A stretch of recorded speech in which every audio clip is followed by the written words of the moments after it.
स्वागत एक बार फिर से आपका शंखनाद में। आपके साथ मैं हूं सईद अंसारी। जैसे ही कश्मीर में राजनीतिक हलचल शुरू हुई, पाकिस्तान में खलबली मच गई। एक बार फिर से जम्मू कश्मीर में आतंकी साजिशें रची जाने लगी। जम्मू और आसपास के इलाकों में जहां पिछले 3 दिनों से 7 ड्रोन मंडराते हुए दिखे, वहीं श्रीनगर के परमपुरा में सुरक्षा बलों ने एक पाकिस्तानी आतंकवादी समेत 2 आतंकवादियों को मार गिराया, ढेर कर दिया है।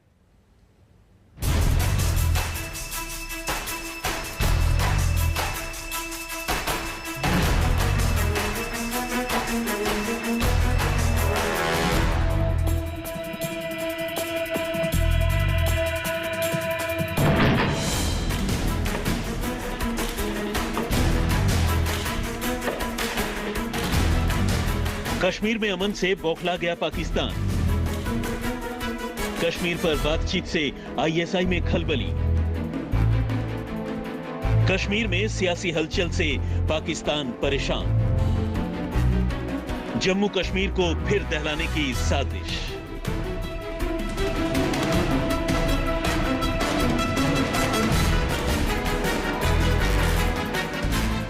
कश्मीर में अमन के हालात बने तो पाकिस्तान के पेट में मरोड़ उठने लगी।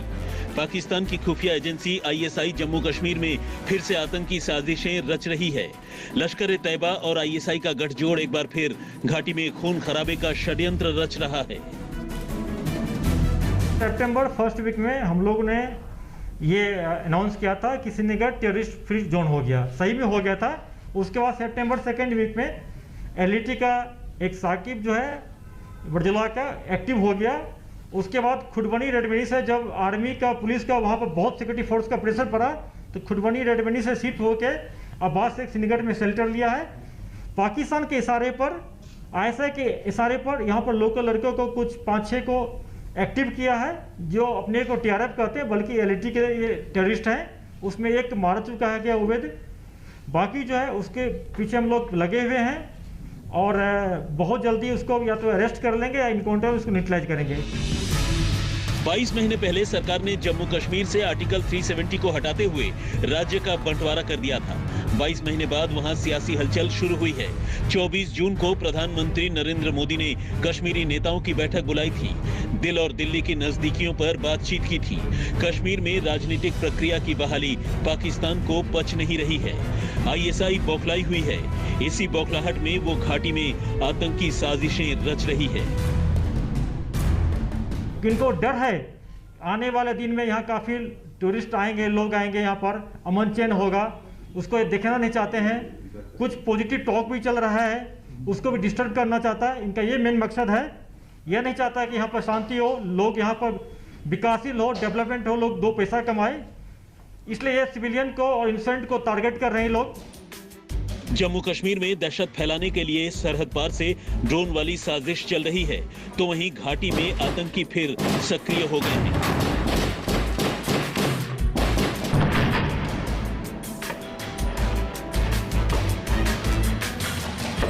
श्रीनगर के मलूरा परिमपोरा में हुई ताजा मुठभेड़ में सुरक्षा बलों ने लश्कर-ए-तैयबा कमांडर नदीम अबरार समेत 2 आतंकवादियों को मार गिराया। इनके पास से 2 AK-47 राइफलें मिली हैं। आतंकवादी नदीम अबरार सुरक्षा बलों और नागरिकों की कई हत्याओं में शामिल था। इनकाउंटर चलते रहा। फिर दूसरा मिलिटेंट जो था पाकिस्तानी मुस्लिम, वो घर से निकला और अंधाधुंध फायर किया। बाद में इनकाउंटर में कि नदीम अबरार और पाकिस्तानी टेररिस्ट दोनों मारे गए। वहाँ से भी 2 AK-47 मिला है। ये पुलिस और सिक्योरिटी फोर्स के लिए बहुत कामयाबी हो, क्योंकि ये मॉड्यूल जो था ये पाकिस्तानी और ये नदीम अबरार, इसका टारगेट था कि बार बार इस एक्सिस पर नारवाल से लेकर हैदरपुरा के बीच में बार बार एंड्स को टारगेट करना, सिक्योरिटी फोर्स पर हमला करना और वेपन स्नैचिंग करना, यह इनका टारगेट रहा है। लश्कर कमांडर नदीम अबरार को सुरक्षा बलों ने तलाशी अभियान में 28 जून को ही गिरफ्तार किया था। उसकी निशानदेही पर जब उसे AK-47 की रिकवरी के लिए ले जा रहे थे, तभी उसके साथियों ने सुरक्षा बलों पर हमला कर दिया। उसके बाद सेना ने मोर्चा संभाला और नदीम अबरार समेत 2 आतंकियों को ढेर कर दिया। कश्मीर में लश्कर तैयबा के प्रमुख कमांडर नदीम अबरार के मारे जाने को लेकर सुरक्षा बलों के लिए जहां ये एक बहुत बड़ी कामयाबी है, वहीं पर लश्कर तैयबा के लिए बहुत बड़ा झटका। दरअसल नदीम अबरार पिछले 3 साल से जम्मू कश्मीर में सक्रिय था और नए युवाओं को लश्कर तैयबा में जोड़ने में सफल हो रहा था। दूसरी तरफ जम्मू कश्मीर में ख़ास तौर से जो श्रीनगर बारामूला हाईवे पर है, उस पर जो कई सारी आतंकी वारदातें हुई है, उनमें नदीम अबरार का ही हाथ माना जा रहा था। इससे पहले 21 जून को कश्मीर के सोपोर इलाके में लश्कर के आतंकी मुदस्सिर पंडित और उसके 3 साथी सुरक्षा बलों के साथ मुठभेड़ में मारे गए थे। पाकिस्तान की सरपरस्ती में पल रहे आतंकियों की बौखलाहट का अंदाजा आप इसी बात से लगा सकते हैं कि त्राल में एक दिन पहले आतंकियों ने एक एसपीओ और उसकी पत्नी की गोली मारकर हत्या कर दी थी। पुलिस आतंकियों के पीछे पड़ी है। आईजी ने साफ कर दिया है कि एसपीओ को मारने वाले आतंकी या तो पकड़े जाएंगे या परलोक जाएंगे। हमारे एक एसपीओ को शहीद कर दिया गया। जब उसकी वाइफ और बेटी बचाने आई तो मिलिटेंट ने उस पर भी अंधाधुंध फायर किया, उसको भी शहीद कर दिया। उसमें जैश मोहम्मद का एक पाकिस्तानी मिलिटेंट था और एक जैश का लोकल मिलिटेंट उसमें इन्वॉल्व था। उसको हम लोग आइडेंटिफाई कर लिए हैं, पीछे पड़े हैं, ट्रैक कर रहे हैं। बहुत ही जल्दी उसको हम लोग न्यूट्रलाइज कर लेंगे। पाकिस्तान कश्मीर पर एक बार फिर अपनी पुरानी चालें चल रहा है, लेकिन यहाँ भारत के सुरक्षा बल भी तैयार हैं। पाकिस्तान समझ ले कि उसके ईंट का जवाब यहाँ पत्थर से दिया जाएगा। अशरफ वानी, श्रीनगर, आज तक। शनिवार की रात जम्मू के एयरफोर्स स्टेशन पर 2 ड्रोन मंडराए। एक धमाका हुआ था जिसमें इमारत की छत को नुकसान हुआ था। 2 जवान हमारे घायल भी हुए थे। इसके बाद से कई सैन्य ठिकानों के आसपास ड्रोन को मंडराते हुए देखा जा रहा है। सुरक्षा बलों के अनुसार यह लश्कर की साजिश है। भारत ने इस आसमानी आतंक का मुद्दा संयुक्त राष्ट्र संघ में भी उठा दिया है।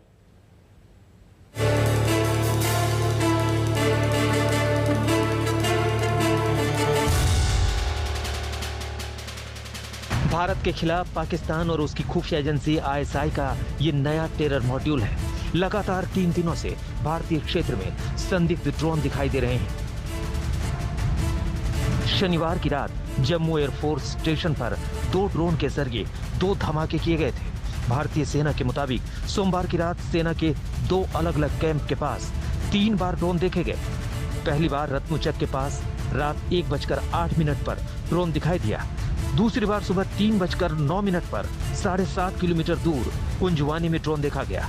एक बार फिर सुबह 4:19 पर कुंजवानी कैंप के ऊपर ड्रोन उड़ता हुआ दिखाई दिया। रविवार को कालूचक मिलिट्री स्टेशन के पास ड्रोन को उड़ते हुए देखा गया था। पिछली 2 रातों से सैन्य ठिकानों के ऊपर 5 ड्रोन को मंडराते हुए देखा गया है। शनिवार की रात जम्मू एयरफोर्स स्टेशन पर ड्रोन अटैक के बाद से ही सेना अलर्ट पर है। एंटी ड्रोन गन के साथ सैन्य ठिकानों पर कमांडो तैनात हैं। सीमाओं पर ड्रोन को लेकर हाई अलर्ट है। 15 कोर में जोशी 15 कोर कमांडर साहब ने मीटिंग ली, मैंने अटेंड किया। फर्दर उसको सेंटर हम लोग कर रहे हैं। जितने वाइटल इंस्टेंशन है इसको भी प्लस एलसी पर भी। उसके अलावा आज देखे होंगे जैसा एक डल के एरिया में एक ड्रोन फ्लाई कर रहा था, उसको पुलिस ने जब्त कर लिया, एफआईआर लॉन्च किया, उसमें कार्रवाई कर रहे हैं हम लोग। 3 दिनों से भारतीय सीमा में लगातार ड्रोन वाली साजिश क्यों हो रही है? क्या बौखलाए आतंकी अब ड्रोन वार पर उतर आए हैं?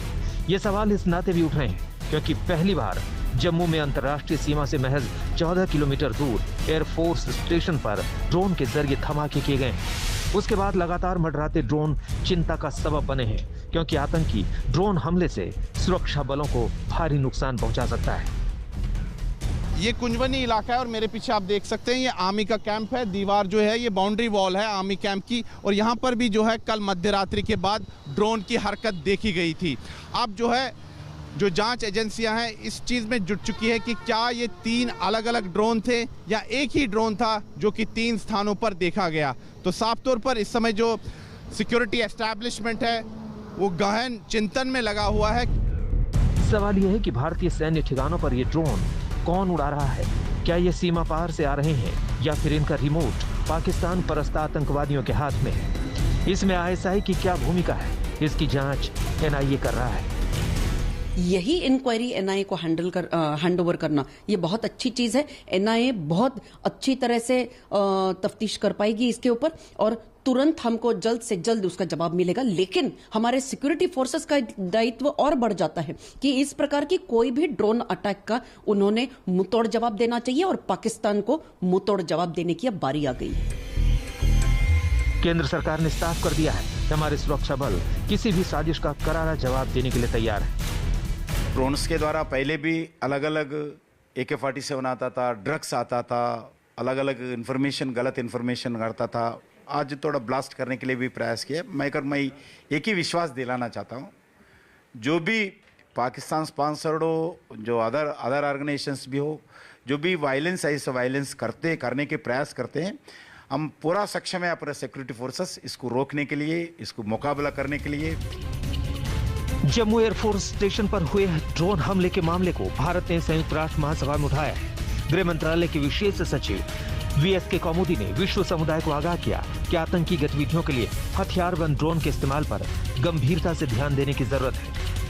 VSK कौमुदी ने कहा, कम लागत वाला विकल्प होने की वजह से आतंकी ड्रोन का इस्तेमाल तेजी से कर रहे हैं। ये आसानी से उपलब्ध है और ड्रोन के जरिए आतंकी हथियार या विस्फोटक को एक जगह से दूसरी जगह तक आसानी से भेज रहे हैं। ये दुनिया भर में सुरक्षा एजेंसियों के लिए खतरा और चुनौती बन गया है।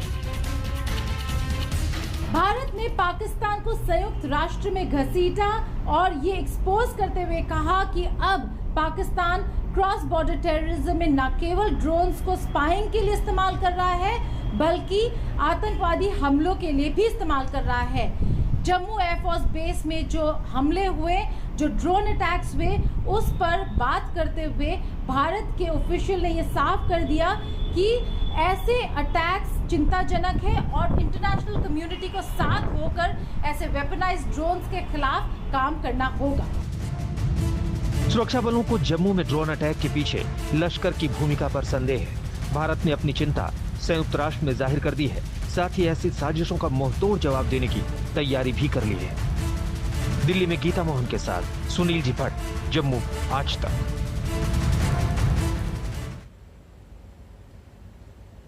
जम्मू के एयरफोर्स स्टेशन पर ड्रोन के द्वारा धमाके के बाद अब भारत में ड्रोन के इस्तेमाल को लेकर बहस छिड़ गई। आज आइए हम आपको दिखाते हैं कि कैसे ड्रोन का सही और गलत इस्तेमाल हो सकता है। गुरुग्राम के एक ड्रोन बनाने वाली कंपनी में हमारे संवाददाता मंजीत नेगी पहुंचे। मंजीत ने देखा कि कैसे ड्रोन बन सकता है आतंक का हथियार। जम्मू में वायुसेना के हवाई अड्डे पर ड्रोन के जरिए जो हमला हुआ है उसको लेकर तमाम सुरक्षा एजेंसियां जांच कर रही हैं, लेकिन अब देश में ड्रोन के इस्तेमाल को लेकर भी कई तरह के सवाल उठ रहे हैं। इस वक्त हम गुड़गांव में एक ड्रोन मैन्युफैक्चरिंग कंपनी में मौजूद हैं। हम आपको बताएंगे कि इस वक्त जो अलग अलग कंपनियां हैं वो किस तरह से किस तरह के ड्रोन्स बनाती हैं, उसको लेकर, उसके ऑपरेशन को लेकर किस तरह की गाइडलाइन DGCA की है। आम भाषा में समझना चाहें कि किस तरह से उन्होंने इस तरह के ड्रोन का इस्तेमाल किया होगा, जो आप बता रहे हैं कि उसमें क्योंकि जो अगर DGCA अप्रूव ड्रोन है वो एक निर्धारित एरिया में उड़ते हैं, लेकिन जम्मू में क्योंकि जो घटना हुई है वो एयरफोर्स स्टेशन के अंदर 2 ड्रोन जाकर एक विस्फोटक वहाँ पर गिराने में कामयाब हुए हैं। जी देखिए सर, इसमें क्या है, जो अभी चाइनीज़ ड्रोन है बेसिकली, जैसे मैं बताऊं, जैसे ये आप देख पा रहे हैं, ये एक छोटा ड्रोन होता है, ठीक है। इस तरीके से क्या होता है कि मार्केट में चाइनीज़ ड्रोन मिलते हैं, जैसे कि आपका जो DJI का फैंटम 4 होता है, तो उसमें क्या होता है कि वो 30 मिनट तक फ्लाई कर सकता है और 14-15 किलोमीटर तक आराम से ट्रैवल कर सकता है। तो बेसिकली हुआ क्या है, अगर हम कल के सिनेरियो को देखें तो जिस तरह से हम अंदाज़ा लगा पा रहे हैं, तो वो ड्रोन जो था वो बड़ा ही स्मार्ट ड्रोन था। तो अभी जैसे क्या हो गया है कि टेक्नोलॉजी काफ़ी एडवांस हो गई है। तो अगर मैं बात करता हूँ, जैसे एयरपोर्ट स्टेशन की बात करता हूँ, तो वहाँ पर जैमर्स लगे होते हैं, राडार्स लगे होते हैं। तो जो हमारे ड्रोन्स होते हैं ये क्या होता है, एक पर्टिकुलर हाइट पे उड़ते हैं, क्योंकि इसकी परमिशन होती है कि आपको कितने हाइट पे उड़ना होता है, वो सरकारी उसमें लिखा होता है। जो चाइनीज़ ड्रोन है वो काफ़ी लो हाइट पे फ्लाई किए हैं, वो 20 मीटर या 30 मीटर पे फ्लाई किया है ड्रोन, जिससे कि वो राडार के उसमें रीच में नहीं आ पाया है। 2 ड्रोन की मदद से ऐसे जो छोटे ड्रोन हैं उनकी मदद से उन पर गोला बारूद लगाया गया, विस्फोटक लगाया गया और उनको वायुसेना स्टेशन के अंदर लगाया गया। इस वक्त ड्रोन्स को लेकर जिस तरह से DGCA की गाइडलाइन है, लेकिन यहाँ पर जो लोग ड्रोन मैन्युफैक्चरिंग का काम करते हैं, इस वक्त हम जो आपको दिखा रहे हैं, उनका ये कहना है कि ड्रोन्स के ऑपरेशन को लेकर DGCA की तमाम तरह की गाइडलाइन है। उसके लिए एक निश्चित एरिया होता है, एक निश्चित समय सीमा होती है, लेकिन जो चाइनीज़ ड्रोन है या जो ब्लैक मार्केट में इस तरह के ड्रोन उपलब्ध हैं उनका आसानी से इस्तेमाल किया जा सकता है, जिस तरह की घटना जम्मू में हुई है। कैमरामैन अशोक भनोट के साथ मंजित नेगी, गुरुग्राम, आज तक। बहुत छोटा सा ब्रेक, आप देखते रहिए आज तक।